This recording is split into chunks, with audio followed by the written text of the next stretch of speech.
अस्सलाम वालेकुम students. Welcome to the 12th lecture of digital logic and design CS 302। ये lecture हम start करेंगे कंपैरेटर के सर्किट से। कंपैरेटर का सर्किट है एक इस किस्म का सर्किट है जिसकी मल्टीपल इनपुट और मल्टीपल आउटपुट्स होती हैं। अगर आपको याद हो तो लास्ट लेक्चर में भी हमने 7 सेगमेंट डिस्प्ले का सर्किट डिस्कस किया था जिसकी मल्टीपल आउटपुट्स थी। तो बेसिकली हमारा वही वाला टॉपिक जो है वो चल रहा है जिसकी मल्टीपल इनपुट और मल्टीपल आउटपुट हो। कंपैरेटर का सर्किट है कि इस किस्म का सर्किट है जो दो नंबर लेता है और उन नंबर्स को आपस में कंपेयर करता है।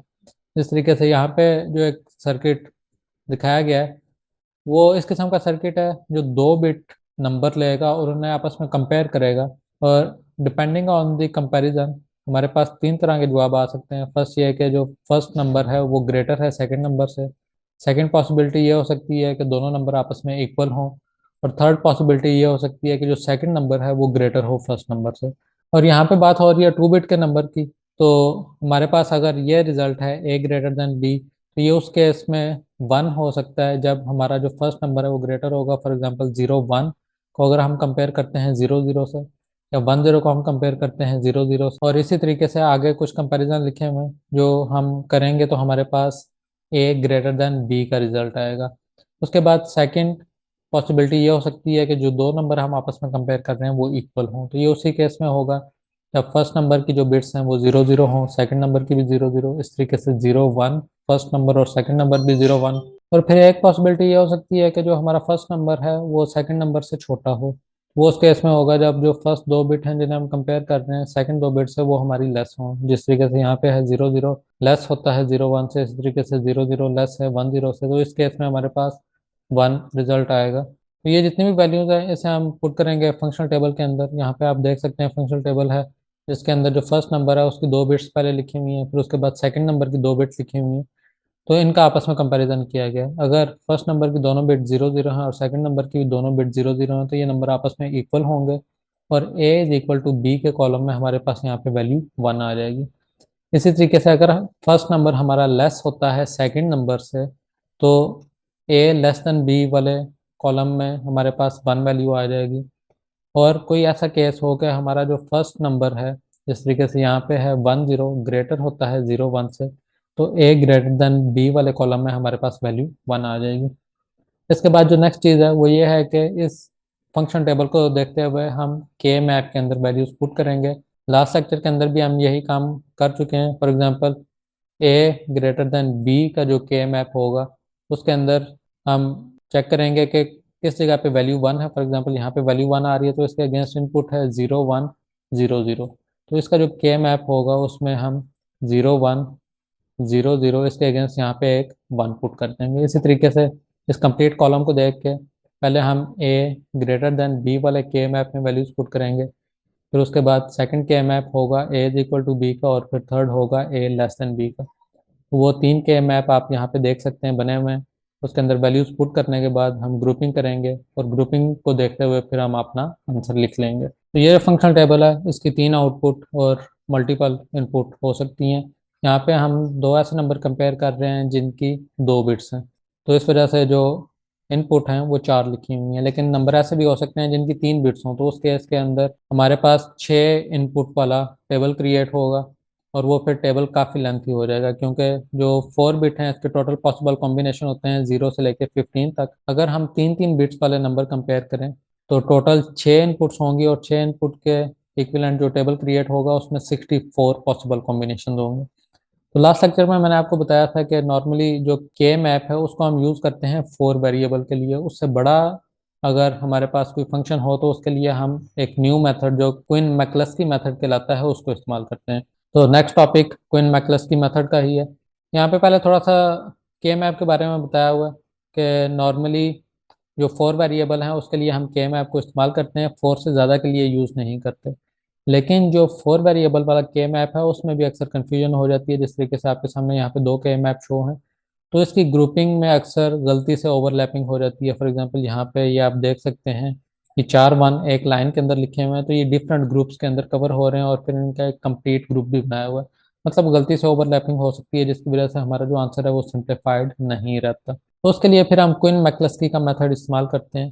तो क्विन मैकलस्की के मेथड के रिलेटेड इस लेक्चर के अंदर 2 एग्जांपल्स हैं। फर्स्ट एग्जांपल ये है ये कॉनिकल फॉर्म लिखी हुई है एसओपी एक्सप्रेशन की, तो इसके अंदर 4 वेरिएबल यूज हो रहे हैं ABCD, और जो टर्म्स इसके अंदर आ रही हैं वो है 1 3 6 7 8 9 11 12 13 14 15।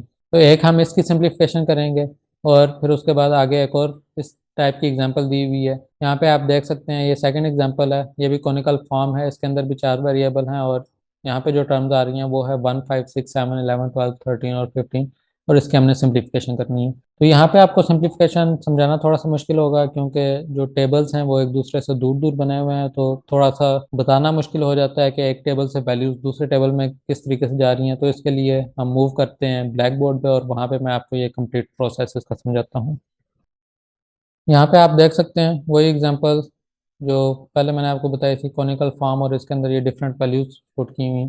तो क्वीन मैकक्लस्की मेथड में ये होता है कि जो भी हमारे पास टर्म्स आ रही हैं उन टर्म्स को पहले हम एक टेबल के अंदर पुट कर लेते हैं। ये टेबल इस तरीके से क्रिएट होगा कि फर्स्ट वैल्यू हमारे पास यहाँ पे 1 है, तो इसको हम बाइनरी में कन्वर्ट करेंगे, और बाइनरी के अंदर इसकी हमने 4 बिट्स लिखनी है, क्योंकि जो क्वेश्चन हमें गिवन है उसके अंदर 4 वेरिएबल यूज़ किए गए हैं।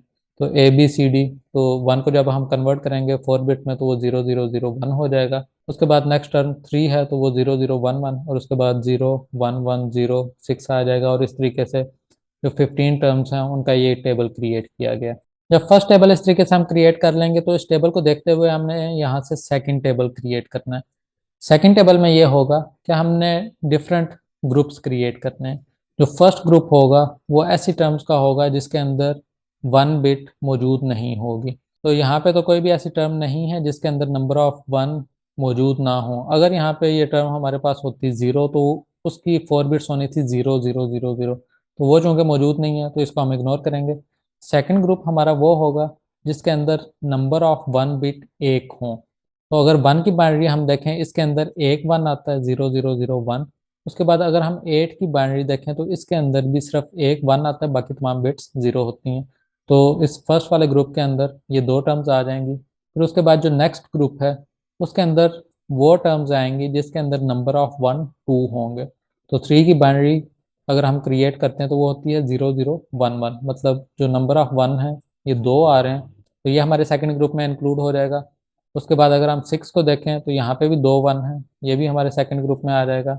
उसके बाद फिर अगर हम 9 को देखें तो यहाँ पे दो 1 आ रहे हैं, तो 9 आ जाएगा। उसके बाद 12 आ जाएगा। उसके बाद फिर जो थर्ड ग्रुप क्रिएट होना है वो उन टर्म्स का क्रिएट होगा जिनके अंदर हमारे पास नंबर ऑफ 1 3 होंगे। तो इसके अंदर 7 अगर हम देखें तो यहाँ पे 3 1 है। उसके बाद 11 में है, 13 में है, 14 में है। फिर लास्ट ग्रुप वो होगा जिसके अंदर नंबर ऑफ 1 4 होंगे। तो एक ही ऐसी टर्म है जिसकी चारों बिट्स 1 है, तो ये हमारे फोर्थ ग्रुप के अंदर आ जाएगा। तो ये है हमारा सेकंड स्टेप। इसके बाद फिर हमने मूव करना है नेक्स्ट स्टेप में, और नेक्स्ट स्टेप पे एक और टेबल क्रिएट होगा, और वो टेबल हम सेकंड वाले टेबल को देख क्रिएट करेंगे। थर्ड टेबल क्रिएट करने के लिए हम ये जो हमारे पास डिफरेंट ग्रुप्स आ गए हैं इनका कंपैरिजन करेंगे। अब कंपैरिजन इस तरीके से होगा कि जो फर्स्ट ग्रुप है हमारा जिसके अंदर ये दो टर्म्स लिखी हुई हैं 1 और 8, इन दो टर्म्स को हमने कंपेयर करना है जो नेक्स्ट ग्रुप के अंदर टर्म्स लिखी हुई हैं, और ये कंपैरिजन इस तरीके से होगा कि इस फर्स्ट टर्म को हम देखेंगे, इसमें जो बिट हमारे पास 1 है उसको हम मैच करेंगे नेक्स्ट ग्रुप के अंदर। फॉर एग्जांपल हमारे पास जो मिन टर्म 1 है इसकी डी बिट 1 है, तो इससे नेक्स्ट ग्रुप में हम देखेंगे कि कौन सी ऐसी टर्म्स हैं जिनकी डी बिट 1 होगी। तो 1 को फिर हम उन टर्म्स के साथ कंपेयर करेंगे। तो नेक्स्ट ग्रुप के अंदर अगर हम मिन टर्म 3 को देखें तो इसकी भी डी बिट 1 है, तो ये वाला 1 इस 3 के साथ कंपेयर होगा, और यहाँ पे आप देख सकते हैं हमने लिखा हुआ है 1,3, मतलब कंपैरिजन होने के बाद न्यू टेबल के अंदर इस तरीके से हम इस मिन टर्म को लिख देंगे। अब जब कंपैरिजन होगा और हमारा यहाँ पे जो आंसर आएगा वो इस तरीके से आएगा कि हमने जो बिट्स आपस में कंपेयर करनी है, अगर वो सेम हुई तो वो बिट एज इट इज हम यहाँ पे लिख देंगे, और अगर वो सेम ना हुई तो उसकी जगह पे हम डैश लगा देंगे। इस तरीके से मिन टर्म 1 की ए बिट 0 है और यहाँ पे 3 की भी 0 है, तो इस जगह पे 1,3 में हम ए की जगह पे 0 लिख देंगे। इस तरीके से बी बिट यहाँ पे भी 0 है, यहाँ पे भी 0 है, तो हमारे पास नेक्स्ट टेबल के अंदर भी इस जगह पे 0 आ जाएगा। अब अगर देखें सी वाली बिट्स को, तो मिन टर्म 1 की जो बिट है वो 0 है, जबकि 3 की 1 है। इस जगह पे बिट चेंज हो रही है, और जब भी बिट चेंज होगी तो यहाँ पे हम एक डैश लगा देंगे। उसके बाद जो फोर्थ बिट है वो दोनों की 1 1 है, तो इस वजह से यहाँ पे फिर 1 आ जाएगा। तो कंपैरिजन का यही तरीका होगा और पूरे टेबल के अंदर इसी मेथड को हम फॉलो करेंगे। हमने मिन टर्म 1 को कंपेयर कर लिया 3 के साथ। उसके बाद नेक्स्ट स्टेप ये होगा कि 1 कंपेयर होगी 6 के साथ, लेकिन चूंकि 6 की डी बिट 1 नहीं है तो इस वजह से 1 को हम 6 के साथ कंपेयर नहीं कर सकते। उसके बाद अगर हम मिन टर्म 9 देखें तो इसकी डी वाली बिट 1 है, तो 1 और 9 का कंपैरिजन हो सकता है। आप देखें तो इस जगह पे 1 और 9 लिखा हुआ है। मेथड इसका भी सेम होगा। सबसे पहले ए वाली बिट को देखा जाएगा, यहाँ पे 0 है और यहाँ पे 1 है। बिट चूंकि चेंज हो रही है तो इस वजह से इस जगह पे हम डैश लगा देंगे। सेकंड बिट दोनों की 0 0 है तो हमारे पास 0 आ जाएगा। थर्ड बिट भी दोनों की 0 0 है तो 0 आ जाएगा, और फोर्थ बिट इन दोनों टर्म्स की 1 है तो यहाँ पे हमारे पास 1 आ जाएगा। और साथ ही जो भी टर्म्स हम यूज करते जा रहे हैं, फॉर एग्जांपल यहाँ पे मेन टर्म 1 यूज होगी या 3 यूज होगी, और उसके बाद अभी हमने 9 यूज की है, उन टर्म्स के सामने हम टिक लगाते जाएंगे। अब यहाँ पे जो ये मिन टर्म 1 है ये सेकंड ग्रुप में और किसी भी नंबर के साथ कंपेयर नहीं हो सकती, और जो फर्स्ट ग्रुप की टर्म्स हैं उन्हें थर्ड या फोर्थ ग्रुप के साथ हम कंपेयर नहीं करते। जस्ट जो हमारे पास ग्रुप है उससे नेक्स्ट वाले ग्रुप के साथ हमने कंपेयर करना है, उससे आगे हम नहीं जाएंगे। जब 1 वाली मिन टर्म कंपेयर नहीं होगी तो उसके बाद हम मूव करेंगे 8 पे। 8 की अगर हम देखें तो ए वाली बिट 1 है, तो अब नेक्स्ट ग्रुप में हम देखेंगे कि कौन सी ऐसी टर्म्स हैं जिनकी ए वाली बिट 1 है, तो वो 9 और 12 है। तो 8 को हम कंपेयर करेंगे 9 के साथ और फिर 8 को हम कंपेयर करेंगे 12 के साथ, तो वो आप यहाँ पे देख सकते हैं। 8 को 9 के साथ कंपेयर किया गया है और 8 को 12 के साथ कंपेयर किया गया। कंपेयर करने का तरीका सेम ही होगा कि जो बिट सेम है उन्हें एज इट इज़ हम लिख देंगे, और जो बिट चेंज होगी उसकी जगह पे हम डैश लगा देंगे, और साथ ही जो टर्म्स हमने इस्तेमाल करनी है उसकी जगह पे हम टिक लगाते जाएंगे। तो इस तरीके से जो हमारा फर्स्ट ग्रुप है वो सेकंड ग्रुप के साथ कंपेयर हो गया। अब नेक्स्ट हमने ये करना है कि सेकंड ग्रुप को हमने कंपेयर करना है थर्ड ग्रुप के साथ। अगर हम अपने सेकंड ग्रुप को देखें तो इसके अंदर जितनी भी टर्म्स लिखी हुई हैं उनके अंदर नंबर ऑफ 1 बिट्स जो हैं वो 2 हैं। इस तरीके से टर्म नंबर 3 है, इसके अंदर अगर हम देखें तो सी और डी 1 1 है। तो सेकंड ग्रुप को जब हम थर्ड के साथ कंपेयर करेंगे तो हम देखेंगे कि इन दोनों सेम पोजीशन पे 1 नेक्स्ट ग्रुप में किस जगह पे अकर हो रहा है। तो इस तरीके से 3 को हम कंपेयर कर सकते हैं 7 के साथ, क्योंकि इसकी भी सी और डी बिट 1 1 है, और 3 कंपेयर हो सकता है 11 के साथ क्योंकि यहाँ पे भी 1 1 मौजूद है। बाकी कंपैरिजन का सेम तरीका होगा। फॉर एग्जांपल 3 की फर्स्ट बिट 0 है और 7 की भी 0 है, तो हम यहाँ पे 0 लिख देंगे। सेकंड बिट की अगर बात करें तो मिन टर्म 3 की जो सेकंड बिट है वो 0 है, जबकि 7 की 1 है, तो इस जगह पे डैश आ जाएगा। और लास्ट दोनों बिट्स जो हैं वो इनकी 1 1 है, तो एज इट इज़ हम 1 1 यहाँ पे लिख देंगे। इसी टेक्निक को फॉलो करते हुए हम सेकंड ग्रुप को थर्ड ग्रुप के साथ कंपेयर करेंगे। जब ये कंपैरिजन खत्म हो जाएगा तो फिर नेक्स्ट हमने थर्ड ग्रुप को कंपेयर करना है फोर्थ ग्रुप के साथ। इसी तरीके से जो मिन टर्म 7 है उसकी लास्ट 3 बिट 1 है, तो ये नेक्स्ट ग्रुप में कंपेयर होगा 15 के साथ क्योंकि इसके भी लास्ट 3 बिट्स 1 है। तो जब हम 7 और 15 को नेक्स्ट टेबल के अंदर लिखेंगे तो लास्ट 3 बिट 1 आ जाएंगी, और फर्स्ट बिट चूंकि चेंज है 7 की 0 है और 15 की 1 है, तो उसकी जगह पे हम डैश लगा देंगे। तो इस तरीके से कंप्लीट कंपैरिजन करने के बाद हमारे पास ये एक न्यू टेबल क्रिएट हो जाएगा। अब इस न्यू टेबल के अंदर भी 3 ग्रुप्स होंगे। फर्स्ट ग्रुप ऐसा होगा जिसके अंदर एक बिट 1 होगी और एक डैश मौजूद होगा। सेकंड ग्रुप के अंदर 2 बिट्स 1 होंगी और एक डैश मौजूद होगा, और थर्ड ग्रुप के अंदर 3 बिट्स 1 होंगी और एक डैश मौजूद होगा। तो अब इन ग्रुप्स को भी हम आपस में कंपेयर करेंगे, और कंपेयर करने के बाद वहां से हम एक न्यू टेबल क्रिएट करेंगे। अब जब इसका हमने कंपैरिजन करना है तो हम ये देखेंगे कि फर्स्ट ग्रुप के अंदर जो टर्म है, फॉर एग्जांपल यहाँ पे हम 1 और 3 को कंपेयर करेंगे नेक्स्ट ग्रुप में, तो हमने एक तो ये देखना है कि उसकी डी बिट 1 होनी चाहिए, जिस तरीके से 3 और 7 की डी बिट 1 है, 3 11 की है और आगे भी है। लेकिन साथ हमने एक और चीज़ भी देखनी है कि उसकी सी बिट डैश होनी चाहिए। तो इस तरीके से 1 और 3 जो है ये कंपेयर की जा सकती है 9 और 11 के साथ। तो इन दो का हम कंपैरिजन करेंगे, तो आप यहाँ पे देख सकते हैं 1 3 9 11 उन्हें आपस में कंपेयर किया है। तो जब हम कंपैरिजन करेंगे तो ए बिट 1 और 3 की 0 है, जबकि 9 और 11 की 1 है, तो बिट चेंज हो गई है तो यहाँ पे हमारे पास डैश आ जाएगा। सेकंड बिट इन दोनों की 0 0 है तो हमारे पास न्यू टेबल के अंदर 0 आ जाएगा। थर्ड पे डैश लगा हुआ है दोनों का, तो यहाँ पे हमारे पास डैश आ जाएगा। और डी बिट इन दोनों की 1 है तो हमारे पास 1 आ जाएगी। उसके बाद 1 और 3 को आगे हम अगर कंपेयर करने की कोशिश करें तो सेकंड ग्रुप में और किसी के साथ भी कंपेयर नहीं होता, तो इन दोनों पे हम टिक लगा देंगे कि ये टर्म्स यूज़ होगी। उसके बाद नेक्स्ट कंपैरिजन हमने करना है, जो सेकंड टर्म यहाँ पे लिखी हुई है 1 और 9, और 1 और 9 को कंपेयर करते हुए हमने ये ख्याल करना है कि नेक्स्ट ग्रुप में जिसके साथ भी कंपेयर कर रहे हैं उसकी ए वाली बिट पे डैश मौजूद हो और डी वाली बिट पे 1 मौजूद हो। तो हम देख सकते हैं कि यहाँ पे 3 और 11 जो है इसकी फर्स्ट बिट डैश है और डी वाली बिट 1 है। तो इन दोनों को जब हम कंपेयर करेंगे तो हमारे पास जो टर्म्स कंपेयर होने के बाद आंसर आएगा वो होगा 1 9, और यहाँ पे फिर हमारे पास आ रहा है 3 और 11।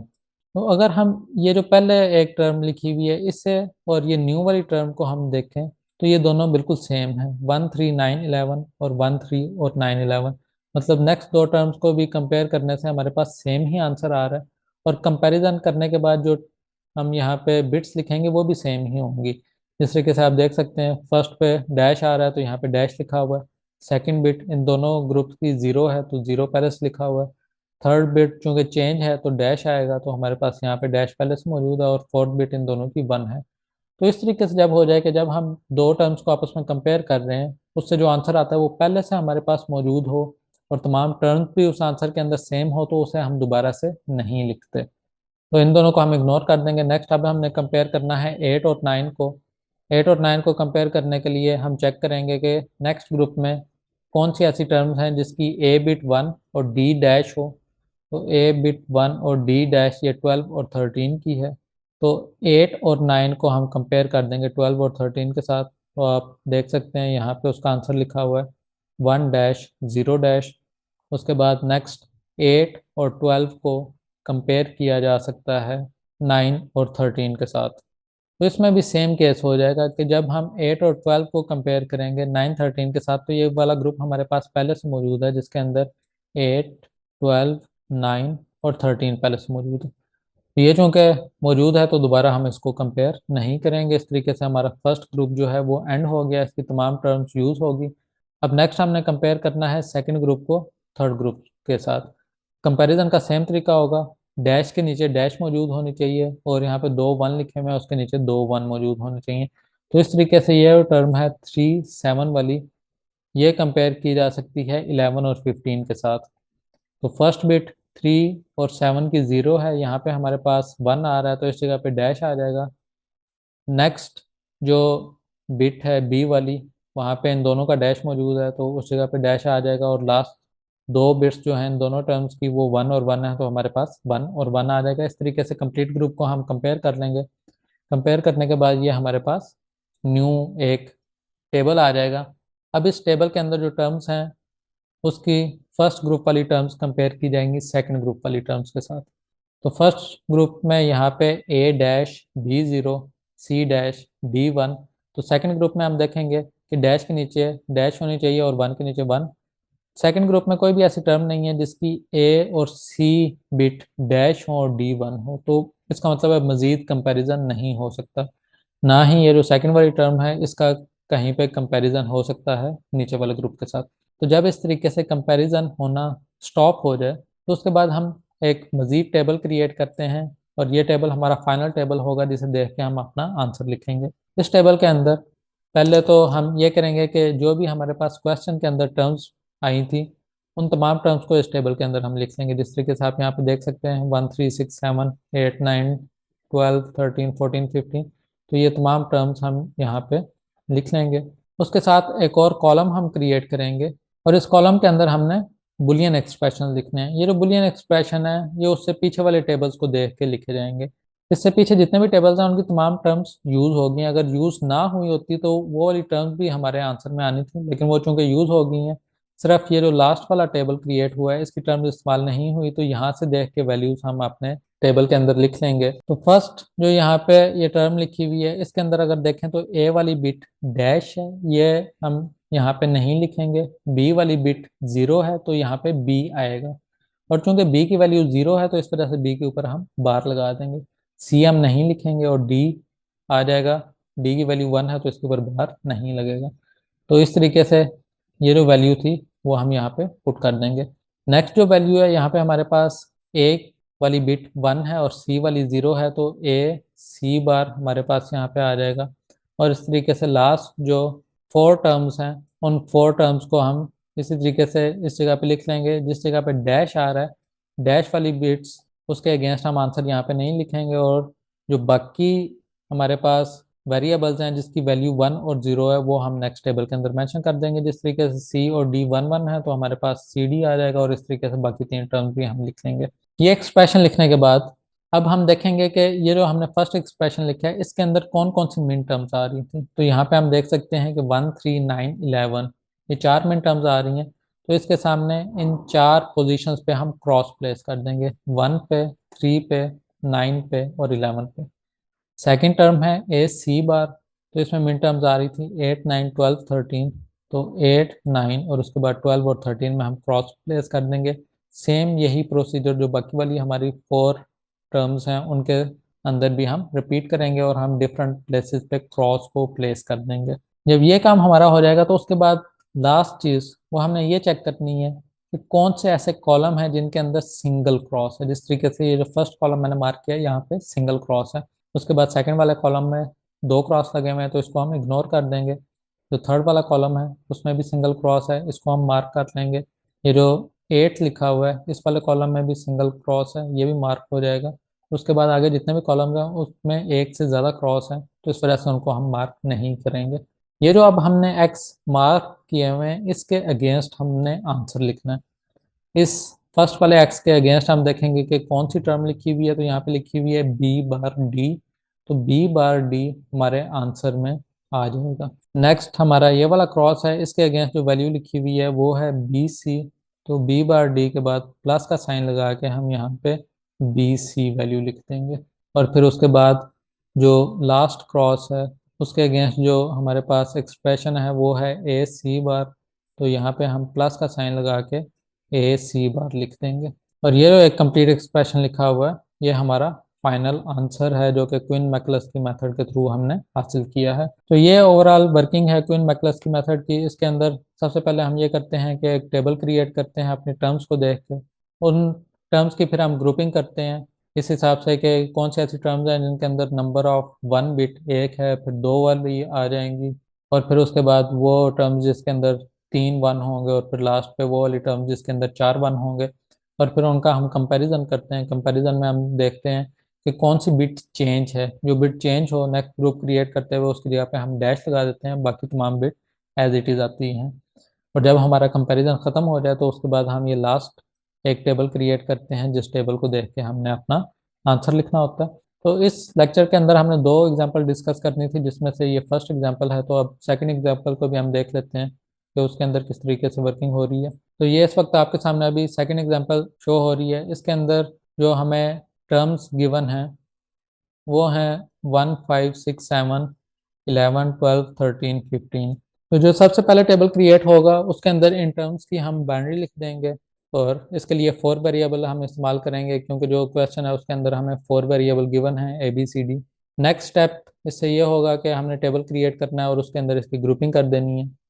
जस्ट एक ऐसी मिन टर्म है जिसके अंदर नंबर ऑफ 1 बिट एक है, तो फर्स्ट ग्रुप में हमारे पास वो एक टर्म आ जाएगी। फिर उसके बाद 5 6 और 12 ऐसी टर्म्स हैं जिनके अंदर नंबर ऑफ 1 बिट 2 हैं, तो सेकंड ग्रुप इसका क्रिएट हो जाएगा। थर्ड ग्रुप के अंदर वो तमाम टर्म्स आ जाएंगे जिसके अंदर नंबर ऑफ 1 बिट 3 हैं, और फिर लास्ट पे हमारे पास वो टर्म आएगी जिसके अंदर नंबर ऑफ 1 बिट 4 हैं।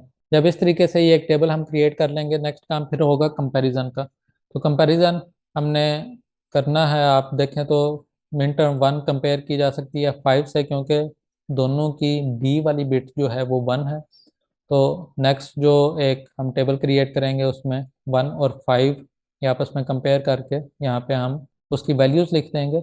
ये अगर देखें तो ये थोड़ा सा चेंज मेथड यूज़ किया हुआ है। यहाँ पे लिखा हुआ है वेरिएबल फॉर रिमूव। ये इस तरीके से लिखा है कि जो वेरिएबल ए है उसकी वैल्यू सेम है, तो जब नेक्स्ट ग्रुप हम क्रिएट करेंगे उसके अंदर ए की जगह पे सेम बिट आ जाएगी। बी की वैल्यू चेंज है तो बी की जगह पे हम डैश लगाएंगे। सी और डी की वैल्यूज सेम है तो उन सेम वैल्यूज को हम एज इट इज लिख देंगे। तो यहाँ पे जो बी वाली वैल्यू थी उसकी जगह पे हमने डैश लगाया, तो इसका अगर हम वेट काउंट करें तो फर्स्ट बिट का वेट 1 होता है, सेकंड बिट का वेट 2 होता है, थर्ड वाली बिट का वेट 4 होता है, और फिर उसके बाद जो नेक्स्ट बिट है इसका वेट 8 होता है। तो यहाँ पे ये 4 वेट वाली बिट हमने रिमूव की है, तो इस वजह से यहाँ पे लिखा हुआ है वेरिएबल 4 को हमने रिमूव कर दिया। तो ये दो मेन टर्म्स यूज हो गई हैं, यहाँ पे टिक का निशान भी लगा देंगे। उसके बाद सेकंड ग्रुप के अंदर कोई भी ऐसी टर्म नहीं है जिसकी डी वाली बिट 1 हो, तो 1 को हम मजीद सेकंड ग्रुप में किसी के साथ कंपेयर नहीं कर सकते। अब नेक्स्ट कंपैरिजन होगा सेकंड ग्रुप का और थर्ड ग्रुप का। तो सेकंड ग्रुप में अगर 5 वाली टर्म देखें तो बी बिट और डी बिट 1 है, और उससे नेक्स्ट ग्रुप में 7 की बी और डी बिट ये दोनों 1 है, तो 5 और 7 का कंपैरिजन होगा। और इसके अंदर अगर आप देखें तो यहाँ पे लिखा हुआ है वेरिएबल 2 को रिमूव किया गया। 2 से मुराद है कि जो सी बिट है उसकी जगह पे डैश आ गई है और बाकी तमाम बिट एज इट इज लिखी गई हैं। इसी तरीके से जब हम 5 को कंपेयर करेंगे 13 के साथ, तो यहाँ पे जो फर्स्ट बिट है ये चूंकि चेंज है इनकी, तो इसकी जगह पे डैश आ जाएगा। तो मैंने आपको थोड़ी देर पहले बताया था कि जो फर्स्ट बिट है इसका वेट 8 होता है, तो यहाँ पे लिखा हुआ है कि वेरिएबल 8 को रिमूव किया गया है। इसका मतलब है फर्स्ट बिट की जगह पे डैश आ गया और बाकी तमाम बिट एज इट इज आएंगी। तो इस तरीके से इस कंप्लीट टेबल का कंपैरिजन किया जाएगा और तमाम टर्म्स यूज हो जाएंगी और नेक्स्ट टेबल हमारे पास क्रिएट हो जाएगा। अब यहाँ पे मजीद हमने कंपैरिजन करना है।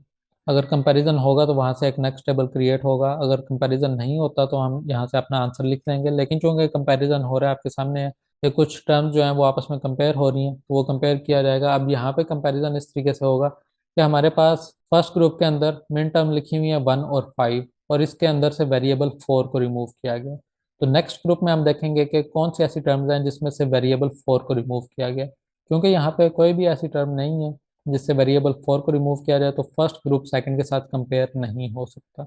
नेक्स्ट अब हमने ये करना है कि इस सेकंड वाले ग्रुप को हमने कंपेयर करना है थर्ड वाले ग्रुप से। तो 5 और 7 के अंदर वेरिएबल 2 को रिमूव किया गया है, इस तरीके से 13 और 15 के अंदर वेरिएबल 2 को रिमूव किया गया। तो इसका मतलब है ये दोनों आपस में कंपेयर हो सकते हैं। तो आप देखें जो नेक्स्ट टेबल है उसके अंदर 5, 7, 13 और 15 लिखा हुआ है, और यहाँ पे लिखा हुआ है कि वेरिएबल 2 को इसके अंदर से रिमूव किया गया। अगर आप देखें तो यहाँ पे ये भी मेंशन किया हुआ है कि वेरिएबल 8 को भी रिमूव किया है। ये इस वजह से लिखा हुआ है क्योंकि अगर हम 5, 13 और 7 और 15 को कंपेयर करें तो ये ऊपर वाली टर्म्स ही बनती हैं। मतलब अब अगर यहाँ पे देखें तो 5, 13, 7 और 15 तो सेम वही वाली टर्म्स हैं, उन्हें ही दोबारा कंपेयर किया जा रहा है और उसके अंदर वेरिएबल 8 रिमूव हो रहा है। तो इस वजह से हम लिख देंगे वेरिएबल 2 भी रिमूव होता है और वेरिएबल 8 भी रिमूव होता है, और जो टर्म्स यूज होगी हैं उनके सामने टिक मार्क हम लगा देंगे। अब इसके अलावा सेकंड और थर्ड ग्रुप में कोई भी मजीद ऐसी टर्म्स नहीं है जो आपस में कंपेयर होती हों। तो अब हमने अपना ये फाइनल टेबल क्रिएट करना है जिससे हमने आंसर लिखना है। सबसे पहले तो वो तमाम टर्म जो हमारे पास क्वेश्चन में गिवन थी वो हम यहाँ पे लिख देंगे, और उसके साइड पे हम एक कॉलम क्रिएट कर देंगे जिसके अंदर हमने बुलियन एक्सप्रेशंस लिखने हैं। तो सबसे पहले जो हमारा बुलियन एक्सप्रेशन होगा, जो हमारे पास इस जगह पे ये फर्स्ट टर्म आ रही है, ये चूंकि यूज़ नहीं हुई तो ये हमारे एक्सप्रेशन के अंदर आ जाएगी। अब यहाँ पे अगर देखा जाए तो वेरिएबल 4 रिमूव हुआ है। 4 रिमूव होने से मुराद है कि जो हमारी बी वाली बिट थी वो रिमूव हो गई है। तो इसका मतलब है जो फर्स्ट एक्सप्रेशन हम लिखेंगे इसके अंदर बी नहीं आएगा। तो यहाँ पे जो मिन टर्म यूज हो रही हैं वो 1 और 5 हैं। तो 1 और 5 के अगेंस्ट हम उससे जो पीछे वाला टेबल है उसमें वैल्यूज देख लेंगे। जो वेरिएबल ए है उसकी वैल्यू 0 है, मतलब यहाँ पे ए बार आ जाएगा। इसी तरीके से जो बी था वो तो रिमूव हो गया क्योंकि वेरिएबल 4 रिमूव हुआ है। उसके बाद नेक्स्ट है सी, सी की वैल्यू 0 है तो सी बार आ जाएगा, और डी की वैल्यू 1 है तो वो एज इट इज आ जाएगा। उसके बाद जो नेक्स्ट टर्म है 5, 7 वाली ये यूज़ होगी, इसे हम अपने नेक्स्ट टेबल में नहीं लिखेंगे।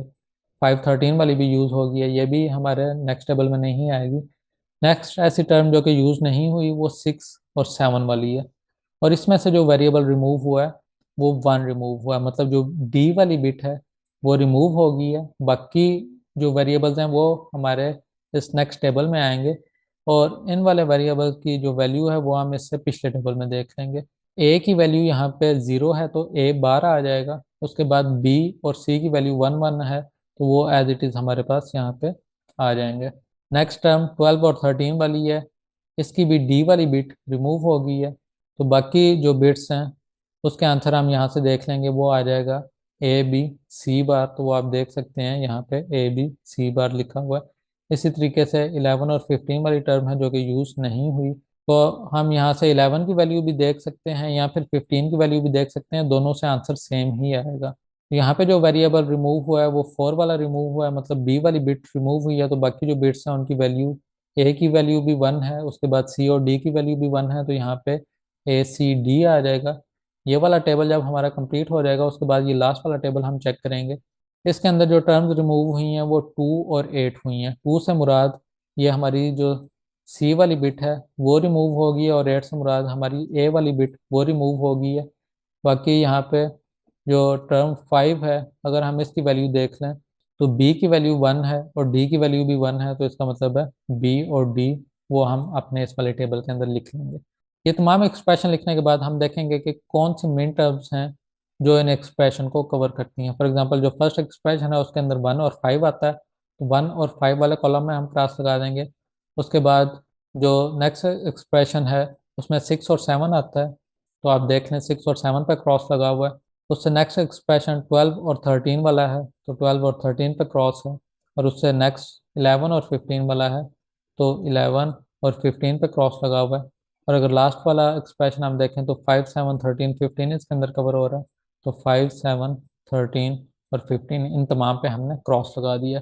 अब इससे नेक्स्ट काम ये है कि हमने देखना है कि कौन से ऐसे कॉलम हैं जिनके अंदर सिंगल क्रॉस है। तो एक ये फर्स्ट वाला कॉलम है जिसमें सिंगल क्रॉस है, उसके बाद ये जिसमें 6 लिखा हुआ है यहाँ पे एक सिंगल क्रॉस है, और जो 11 वाला कॉलम है उसमें एक सिंगल क्रॉस है, और उसके बाद 12 वाला जो कॉलम है उसमें भी सिंगल क्रॉस है।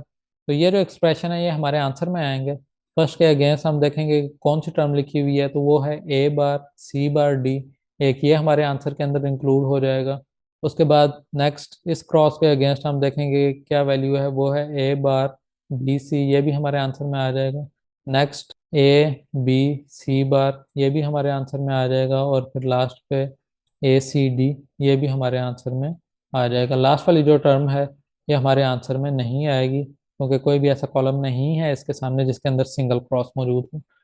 तो ये जो हमारा आंसर हो जाएगा A bar C bar D, A bar B C, A B C bar और ए सी डी, ये हमारा बिल्कुल सिंप्लीफाइड आंसर होगा जो हमने क्विन मैकलस की मेथड के थ्रू लिखा हुआ। तो ये आंसर आप यहाँ पे देख सकते हैं कि यहाँ पे भी मौजूद है। तो ये दो एग्जांपल्स थी जो क्विन मैकलस की मेथड के थ्रू हमने इस लेक्चर में सॉल्व की हैं। उसके बाद नेक्स्ट थोड़ा सा कंपैरेटर सर्किट के बारे में बताया हुआ है। इसी लेक्चर में हमने स्टार्ट में ये सर्किट सॉल्व किया है के मैप के थ्रू, लेकिन इस सर्किट को क्विन मैकलस की मेथड के थ्रू भी सॉल्व किया जा सकता है। उसके बाद जो नेक्स्ट टॉपिक है वो है ऑड प्राइम नंबर डिटेक्टर, लेकिन एक्चुअल में ये जो टॉपिक है ये नेक्स्ट लेक्चर का है, तो इस टॉपिक को हम नेक्स्ट लेक्चर में ही क्विन मैकलस की मेथड के थ्रू सॉल्व करेंगे। आज के लेक्चर में यहाँ तक ही था, थोड़ा सा कॉम्प्लिकेटेड टॉपिक था, लेकिन अगर आप प्रैक्टिस करेंगे तो आसानी से ये सॉल्व हो जाएगा। लेकिन फिर भी अगर आपको किसी चीज़ की समझ ना आए तो आप कमेंट सेक्शन में पूछ सकते हैं। इस वीडियो को अगर आपने अभी तक लाइक नहीं किया तो लाइक कर दें और इस चैनल को सब्सक्राइब कर दें। मिलेंगे इंशाल्लाह नेक्स्ट लेक्चर में, तब तक अल्लाह हाफिज़।